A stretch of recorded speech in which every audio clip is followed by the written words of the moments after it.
In this house, inside of this bedroom, a horrible crime is taking place. A woman who is strapped to the bed and has been for at least 6 days is being tortured by a couple, an older man and his 21-year-old girlfriend. Both of them had suspected that the woman they've held hostage has stolen something from them, and since they've both been on a week-long binge of illegal substances, they're paranoid and not thinking straight, and right now they're very dangerous. The things they're doing to this woman right now is unimaginable and can land them in a lifetime of prison if caught. Because they're so high and adrenaline racing because of the substances, it doesn't seem like they're going to stop harming her anytime soon. Problem is, if this couple is found out and implicated in this act, the world is going to see that this heinous crime is being committed by one of the most famous, wildest funk rock stars that ever lived.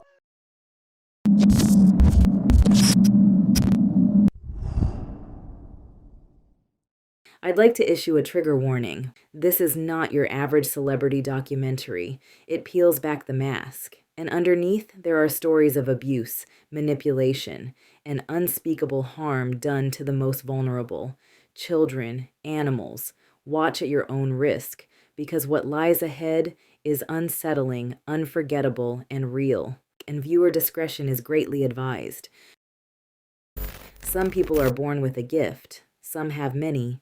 But what if one of those gifts comes with a curse of chaos? Sex, drugs, funk, chaos. Rick James was a fire that burned too bright, too fast. But behind the super freak persona was a man haunted by demons. Some of his own making. Some that seemed to follow him from the moment he was born.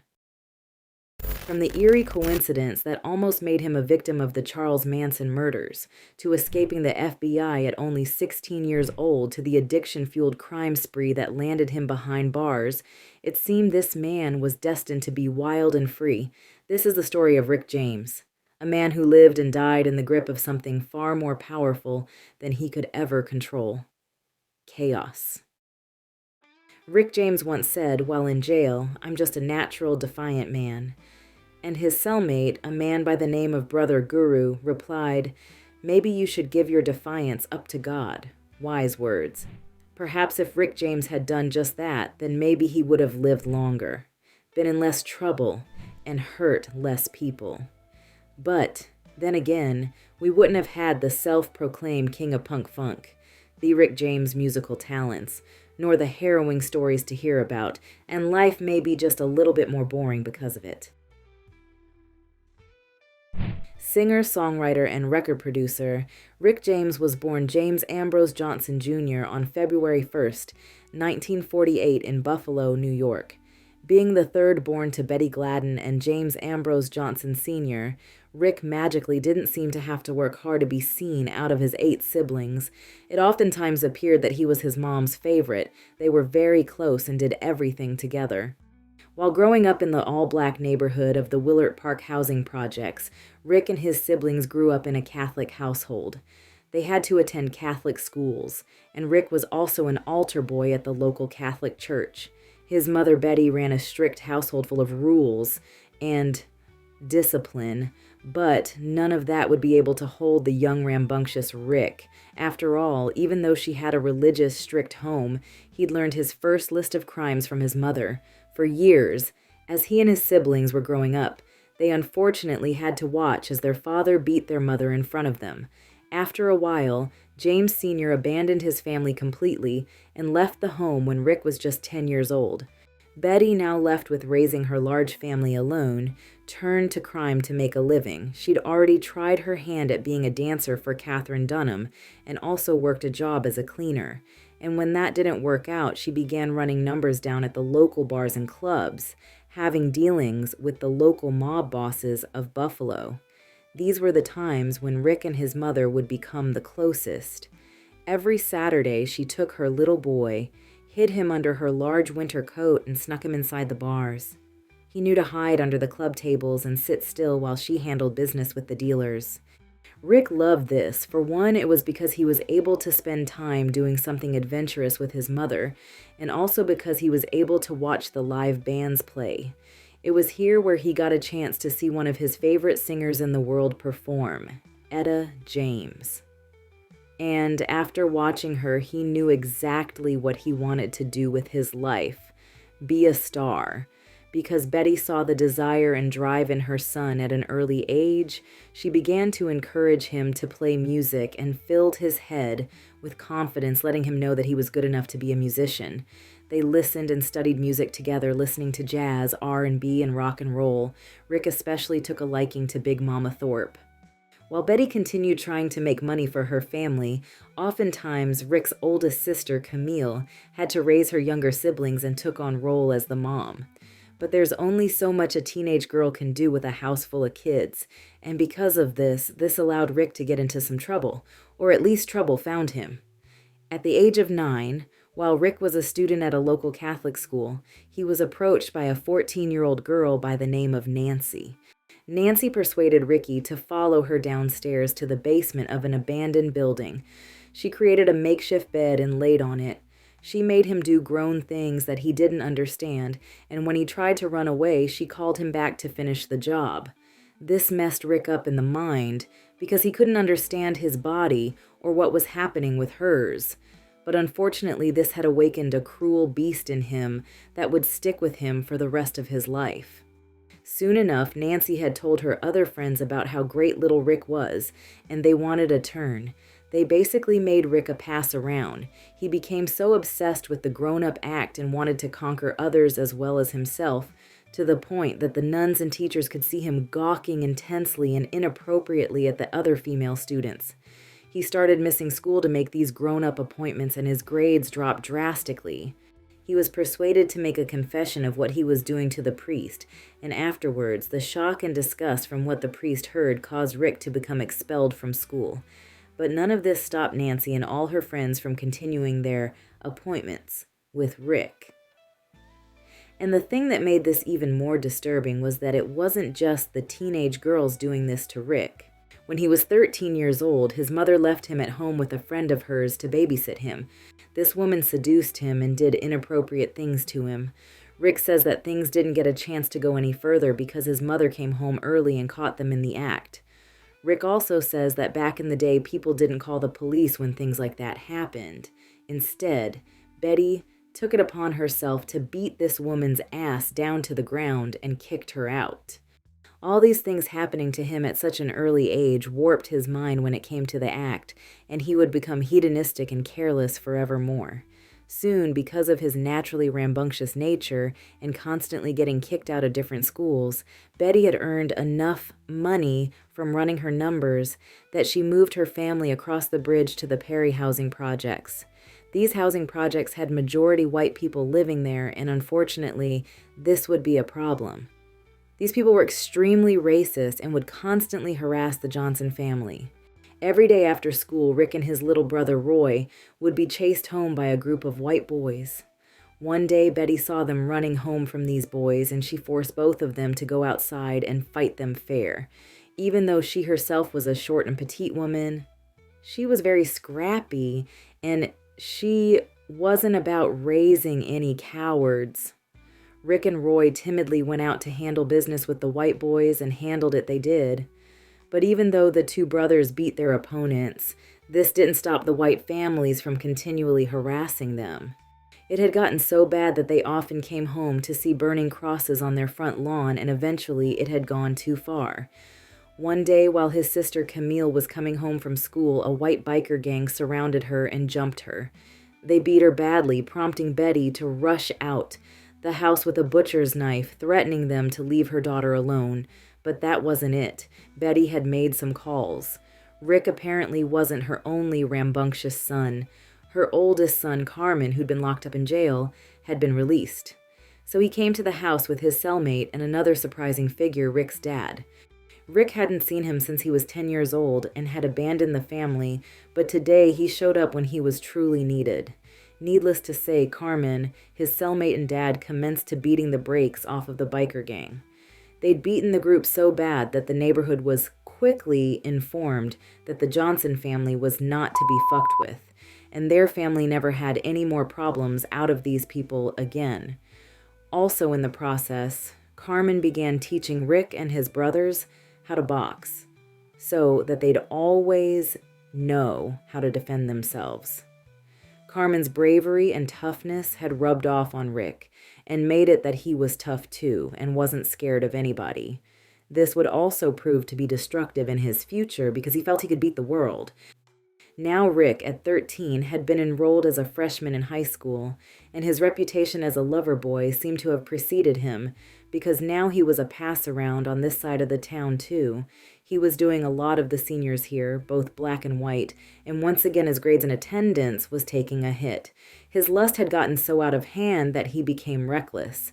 One day while he was supposed to be watching his little brother Roy, he'd snuck to have a quote-unquote appointment with Nancy. In the process, little Roy got hit by an ice cream truck and dragged a few blocks down the street.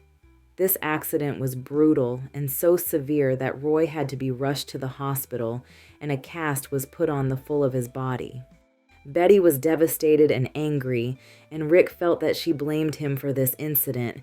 Now his mother had to devote all of her time to caring for Roy 24/7, and Rick felt neglected.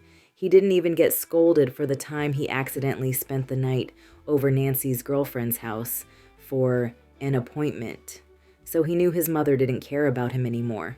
Because he felt like he'd lost his mother's love and attention, he decided to venture out literally. He stole money from his mother's purse and bought a Greyhound bus ticket to New York City. He snuck into the Apollo Theater and watched Jackie Wilson slay the stage. While watching Jackie woo the crowd, this cemented the idea in Rick that he had to be a star too. Music and entertainment was running through his bones. After Rick made his way back home, he was met with an ass-whooping of a lifetime from Betty, which showed him that she still cared and that she still loved him. But Rick's wild and free nature would continue to rise and put his mother through so much. By now, Betty had remarried, and they were able to move to a better neighborhood in a nice house that they shared with their stepfather's family.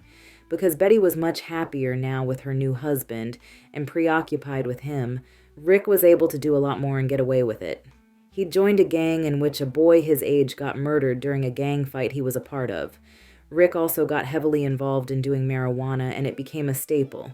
His mother fought to get him out of that gang and to get him in school. In the process, he started a new school where he had a teacher teach him to play the drums. The teacher noticed his natural talent and ability to play by ear, but he also noticed Rick's natural arrogance as well. Whenever the teacher tried to teach him how to stay in pocket with the rhythm or how to read music, Rick rebelled, boasting about how he didn't need lessons and how he could do all this on his own. His arrogance only became worse after Rick entered the school talent show where he played Stevie Wonder's Fingertips and won. Nobody could tell him he wasn't already a star, and it didn't help that this burst of sudden popularity brought on more girls, which meant more appointments, both black and white. And like clockwork, his grades dropped as well as his attendance, and once again he was kicked out of school. Because he'd been expelled from so many schools, he was considered a juvenile delinquent and had to go to Grover Cleveland, a school for delinquents. This would become a problem immediately.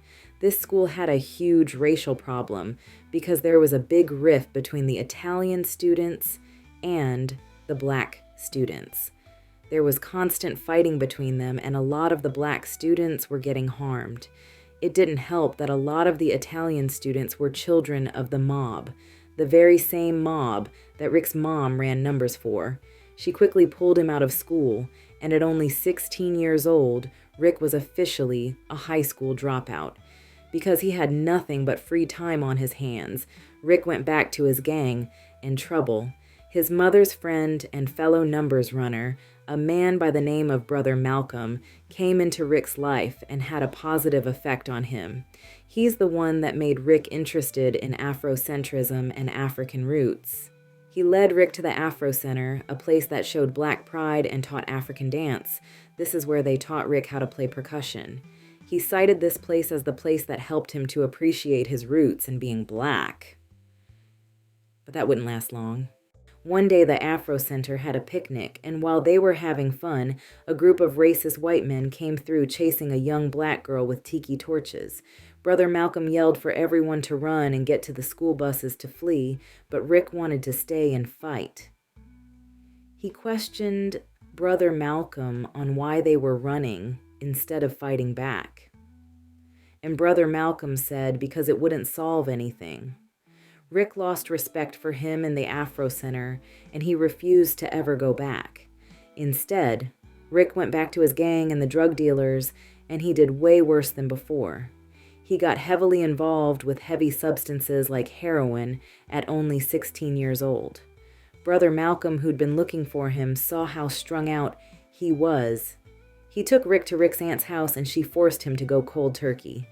After 5 long, hard days of sweating, vomiting, and being severely sick, Rick beat the quote-unquote dragon, and they vowed to never let his mother know about this. So he kicked this horrible habit, but there was a new issue, the draft.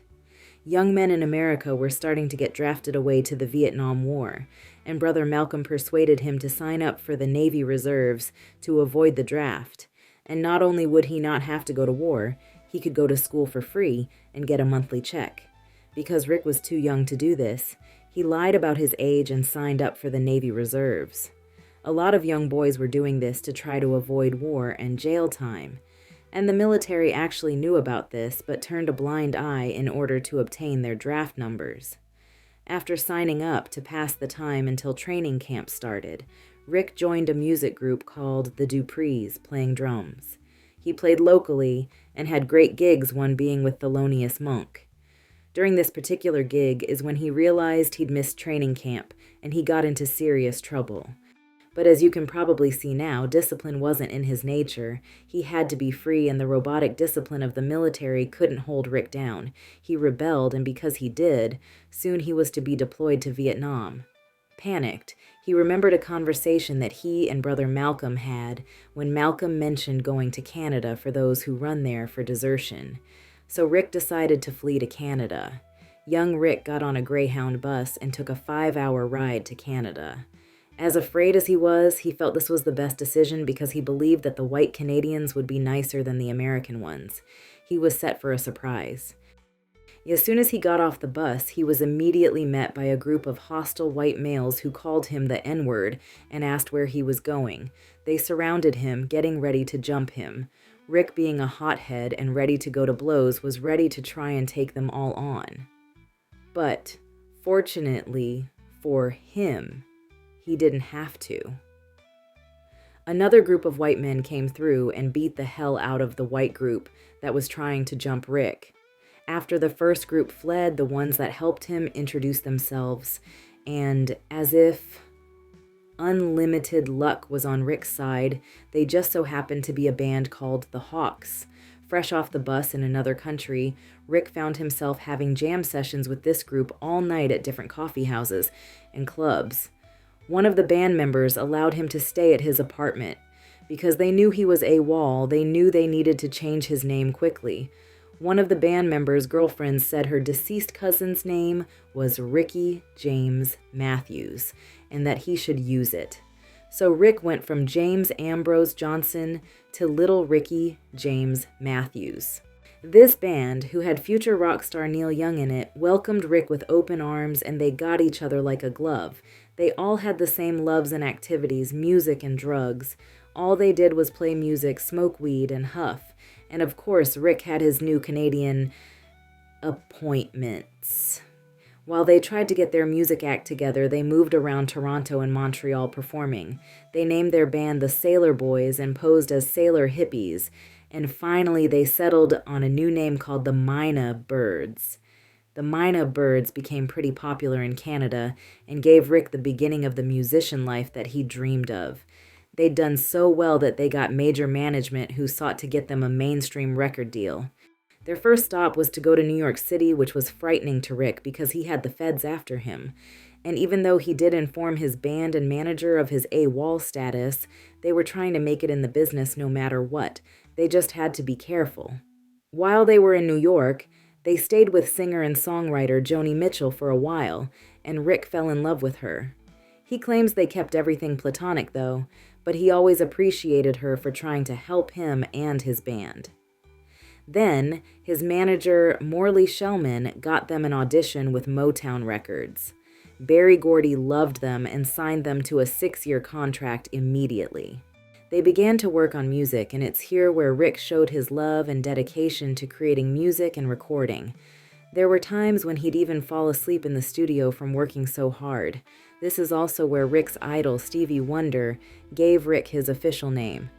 Before, when he'd introduced himself, Rick was using the stage name Little Ricky James Matthews, and Stevie immediately shut that down.